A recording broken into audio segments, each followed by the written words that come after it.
अस्सलाम वालेकुम everyone, welcome to my page. I hope आप लोग खैरियत से होंगे। गाइस, जैसे कि मैंने आप लोगों को बताया था कि मैंने मीशो से बहुत सारी चीज़ें ऑर्डर की थी। मैंने ये सारी सीड्स भी मीशो से ऑर्डर की थी, chia seeds, pumpkin seeds, sunflower seeds and flax seeds. अभी मैं one by one pack open करके आप लोगों को सीड्स दिखाऊंगी।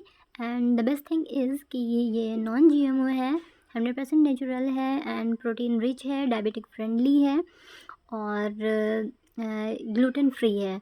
और इसमें ओमेगा 3 है जो कि एक ह्यूमन बॉडी के लिए बहुत ज़रूरी होता है। और ये सीड्स आपकी हेल्थ को नेचुरली बूस्ट करती हैं और ये प्लांट बेस्ड है 100%।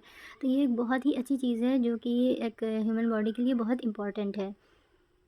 गैस, मैं इन सीड्स को लड्डू बनाने में यूज़ करूँगी। मोस्टली लोग ड्राई फ्रूट्स यूज़ करते हैं लड्डू बनाने में, बट मैं ड्राई फ्रूट्स भी यूज़ करूँगी एंड ये सभी सीड्स भी यूज़ करूँगी ताकि एक न्यूट्रिशियस लड्डू बनकर तैयार हो। गाइज़, आप लोगों को भी अगर पॉसिबल हो तो इन सीड्स को अपनी डाइट में ज़रूर आप लोग शामिल करिए, क्योंकि ये बहुत फ़ायदेमंद होती हैं। तो अगर ये आपकी डेली की रूटीन में, एक आपकी डेली की डाइट में रहेगी तो वो आपके लिए बहुत फ़ायदेमंद साबित होगी। गाइस, मैंने इसके 50 ग्राम्स के पैकेट मंगाए थे, तो आप चाहें तो आप बड़ा पैकेट भी इसका परचेज़ कर सकते हैं, क्योंकि छोटे बड़े सभी पैकेट इसके अवेलेबल रहते हैं। अगर आप लोग pumpkin seeds and sunflower seeds को रॉ भी खाएंगे तो बिलीव मी, ये खाने में बहुत टेस्टी लगती है। एंड फ्राई होने के बाद अगर आप इसे खाएंगे तो ये और भी ज़्यादा टेस्टी लगती है, इसका टेस्ट बहुत बढ़ जाता है।